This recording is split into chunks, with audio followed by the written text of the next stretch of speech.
Can you really build a YouTube channel without ever showing your face and actually make it work? That's exactly what I'm setting out to do. At 65, after years of working warehouse shifts and chasing KPIs, I'm finally building something for myself. No fancy cameras, no on-screen appearances, just smart strategy and simple steps. If you've ever thought about starting a faceless YouTube channel but didn't know where to begin, this video is your roadmap. Let's dive into exactly how I'm setting everything up, step by step. Why I chose this approach. Starting a faceless YouTube channel wasn't just a random idea, it came from real need, the need for freedom. After years of long, tiring warehouse shifts and chasing endless KPIs, I knew I couldn't keep doing it forever. I wanted a way to create something that could grow, even when I wasn't actively working.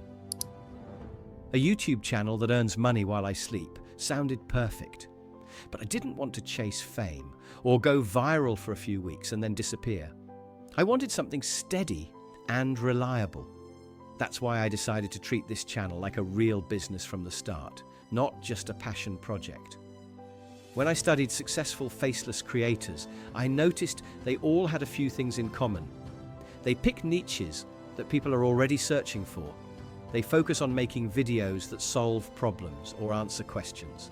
They set up systems that allow them to produce videos consistently without burning out. Most importantly, they see their channel as an asset, like a rental property that pays them every month. Not as a hobby they work on only when they feel like it. That's the mindset I'm bringing to this journey. I'm not depending on luck. I'm following a system that's already been proven by others, but with my own twist, my own style, and a commitment to staying consistent until I succeed. If you're tired of working hard without getting ahead, this approach might just be for you too. Niche selection. What's working and why I picked mine. Choosing the right niche is probably the most important decision you'll make when starting a faceless YouTube channel. I didn't just pick a topic I loved or something that sounded fun. I picked based on what's already working, because if the goal is to grow and earn income, passion alone isn't enough. I focused on 4 main factors. First, high demand. Are people actively searching for videos on this topic? If nobody's looking, it doesn't matter how great your content is. Second, monetization potential. Some niches have much higher CPMS, cost per 1,000 views, than others. Finance, tech, education, and health-related niches often pay better because advertisers are willing to spend more. Third, evergreen content. I didn't want to make videos that would expire in a week or lose relevance after a trend dies out. Topics that stay useful for months or even years are better for long-term growth. Fourth, faceless friendly. Not every niche works without a face on camera. I needed a topic where voiceovers, stock footage, animations, or simple visuals could do all the heavy lifting. Some popular faceless niches include personal finance, AI tools and tech, online business tips, health advice, productivity hacks, and educational tutorials. These niches consistently perform well because they solve real problems or answer common questions. After looking at these factors, I chose a niche that fits the high CPM evergreen problem-solving zone, one that has strong search traffic and doesn't require me to be in front of the camera. Smart niche selection isn't just about starting strong, it's about setting yourself up for success months and years down the road. Channel setup, name, branding, and tools. Once I had my niche figured out, it was time to build the foundation, setting up the actual YouTube channel. I wanted everything to look clean, professional, and easy to recognize, even without showing my face. The first step was creating a new Gmail account just for the channel. Keeping everything separate from personal emails helps stay organized and professional right from the start. Next was choosing a channel name. I wanted something short, memorable, and directly related to the niche. No confusing words, no complicated spellings. The goal was to make it easy for viewers to remember and find me again later. Then I moved on to branding. For the banner and profile picture, I used Canva, the free version. I kept the design simple but clear, using colors and fonts that match the feel of the niche. A clean banner makes a big first impression when someone clicks on your channel. For keyword research, I started with basic tools like YouTube search bar autocomplete, Google Trends, and the free version of vidIQ. These tools help find popular topics and titles that people are already searching for. Finally, I created a basic tracking spreadsheet to organize video ideas, keywords, titles, and links. Having a simple system to manage everything helps stay consistent and prevents forgetting good ideas. Setting up your channel doesn't need to be complicated or expensive. You just need to start smart, stay organized, and build everything with the viewer in mind. Outsourcing to Fiverr without wasting money. When I realized I couldn't do everything on my own, especially while working long shifts, I knew it was time to find help. That's when I turned to Fiverr. It's a platform full of talented freelancers, ready to assist with every part of the YouTube process, if you know how to use it wisely. The first thing I learned is that cheapest doesn't mean best. It's tempting to pick the lowest priced offers, but quality matters. I spent time reading reviews, checking ratings, and looking at real samples of their work. I only contacted freelancers who had strong, recent feedback from other clients. Before hiring anyone, I sent a quick message explaining exactly what I needed, whether it was a script, a voiceover, a video edit, or a thumbnail design. Clear communication saves a lot of headaches later. I started by ordering just one video first. This small test run let me see the freelancer's quality, speed, and willingness to make edits if needed. Once I found people who delivered what I expected, I felt confident ordering more from them. I outsourced scripting to a writer familiar with YouTube content, hired a voiceover artist with a clear and friendly voice, and found a video editor who could keep the style simple but engaging. I even got a few thumbnail samples made to see what would work best for my niche.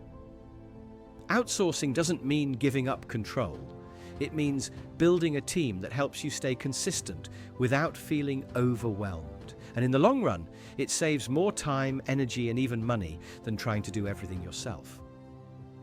Building smart systems early is what makes growth possible later.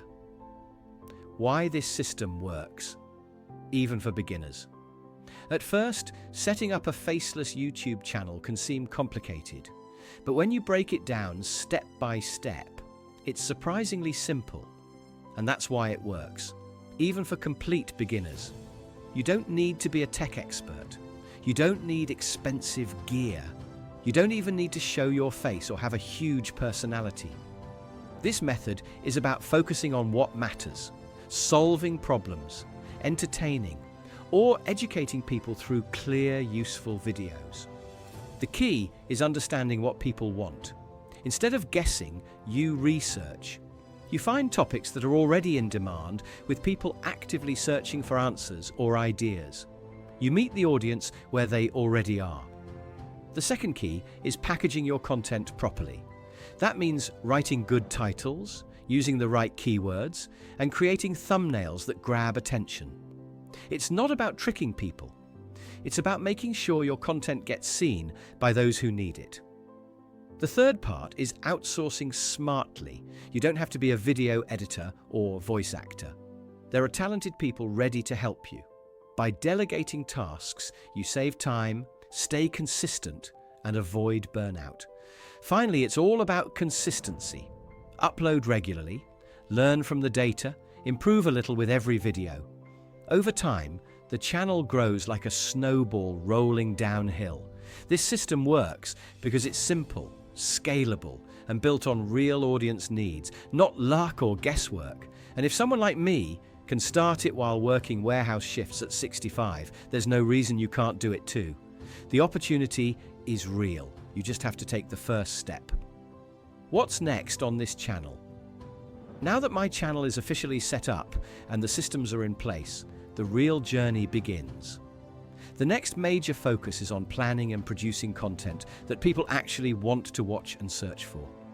First, I'm creating a content calendar. This calendar will help me organize my video ideas, target specific keywords, and stay consistent with uploads. Consistency is everything on YouTube. Without a clear plan, it's easy to miss uploads or run out of ideas. By scheduling my topics ahead of time, I'll always know what's coming next. Second, I'll be experimenting with different video formats. Some videos might be top 10 lists, others could be tutorials or simple explainer videos. Testing a few styles early on will help me figure out what works best for my audience and niche. You have to let the audience tell you what they enjoy, not guess. Third, I'll stick to a posting schedule of 1 to 2 videos per week. It's manageable with my current workload and leaves enough time to focus on quality. As the channel grows and systems improve, I plan to outsource more tasks and maybe increase the upload frequency. Another important step is analyzing the results. Every month, I'll check which videos performed best, which thumbnails had the highest click rates, and which topics generated the most watch time. Data doesn't lie, and it will shape my strategy going forward. This journey is just getting started. No shortcuts, no guessing, just a real, honest process of building a faceless YouTube channel from the ground up. And the best part, I'm bringing you along for every step. So that's how I'm building my faceless YouTube channel step by step. It's all about choosing the right niche, staying organized, and outsourcing to scale. This is just the beginning, and I'll be sharing more as I go along. If you want to see how this journey unfolds, no shortcuts, no hype, make sure to like, share, and subscribe to our channel for more exciting content. Thanks for watching. Until next time, let's build something that truly matters together. See you in the next video.